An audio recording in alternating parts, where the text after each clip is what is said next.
I hope your simulation work has become completed. So let's see.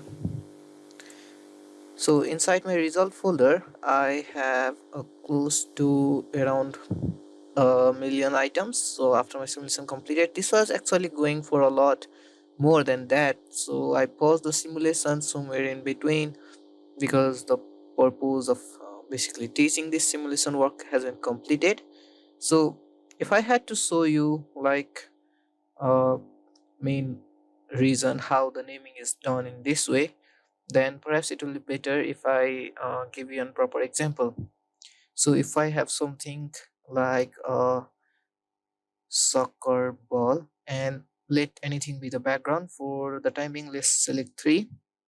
So the first one is the background, and next uh, is B. So B here is for the bottom. So the bottom portion, we as we have seen in most of the creation is done in similar way. The white is the second. So even for the center you can see the white is for the second. So the first one is mostly this black portion.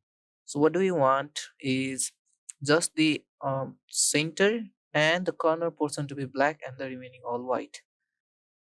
So that would be, since I'm in the bottom and then here's the center and corner. So just these two portion, I want both of these to be one, while the remaining every item I want them to be two. So and I am considering any of these value as the background right now. So let's select two here because this is first of all the bottom one, and I want next two item to be black, that will be center and corner, and remaining all the items I want to be white. So it is, we are already in A B C D. This will be E F G and H. So probably our soccer ball, this file name of soccer ball 321 and 4 times 2 dot png will be a complete collection of our soccer ball. I have already checked it, but let me show it to you so you can search this in your result. So let's paste this here and let's hit an enter to search that. I hope it finds that. Okay, so here we have that item. So, so here we have our ball. So you have seen here we have got a soccer ball as we desired, and the background is slightly bluish in color. So yeah, that works, and this way of programming works.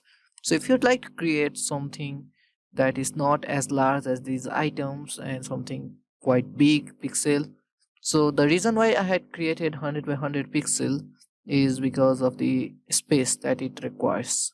So creating a 100 by 100 pixel was majorly intended for this video. So by doing that, this result which I have created, now this is not a very heavy file here. This will be roughly around, so it will take certain time, but I don't think this will be getting anywhere above 500 or so such, perhaps less than a GB I guess. So it will take certain time because this individual file is actually not that big. So this, you can see here, one item is just 2.5 kilobyte. So combining that with a million item is just multiply at this by a million times.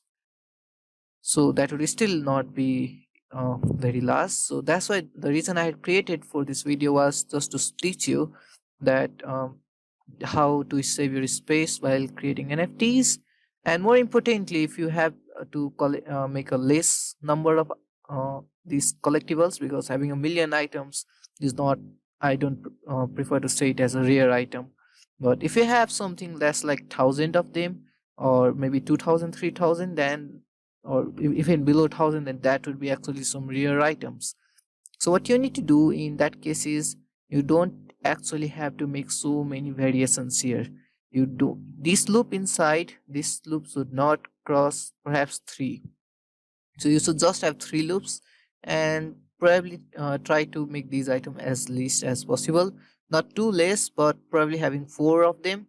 And so if you loop through us, I guess three loops, and that would be enough. Or you can make for the four items and looping four number of times, and that would be enough as well to create a good item, for not a million items but definitely some 2000 3000 number of items in that scenario.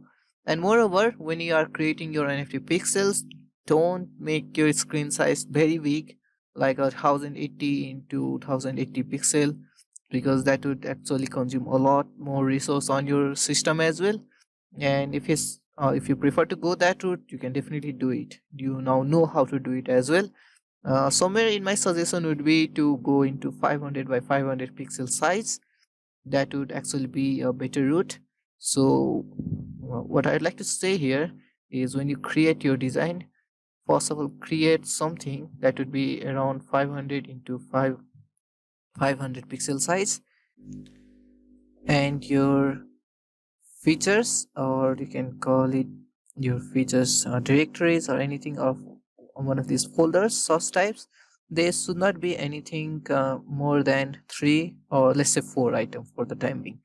So four to five maximum items, and inside these items you should not have any items more than five. So this would be your number of items. This would be roughly somewhere close to five. And then you can loop over these items, so five times looping over all these items, then you'll get somewhere around 4000 to 5000 number of collections created. So that would be a better suggestion, or this would be a better route you can follow along. So this will actually not create a much load on your system, and your collectibles will also be created very fast. So if you followed this lecture of mine, creating 100 by 100 and more than a billion items, because if I had not stopped the simulation in the middle, probably you'll be getting 2 million or more such items. So this was an important lesson on the way as well. So I guess that would be all for this lecture. Probably in the next lecture I will be teaching you how to upload those, or mint would be the correct word here, minting those collections as NFTs. So that's all for this lecture. I'll see you on the next one.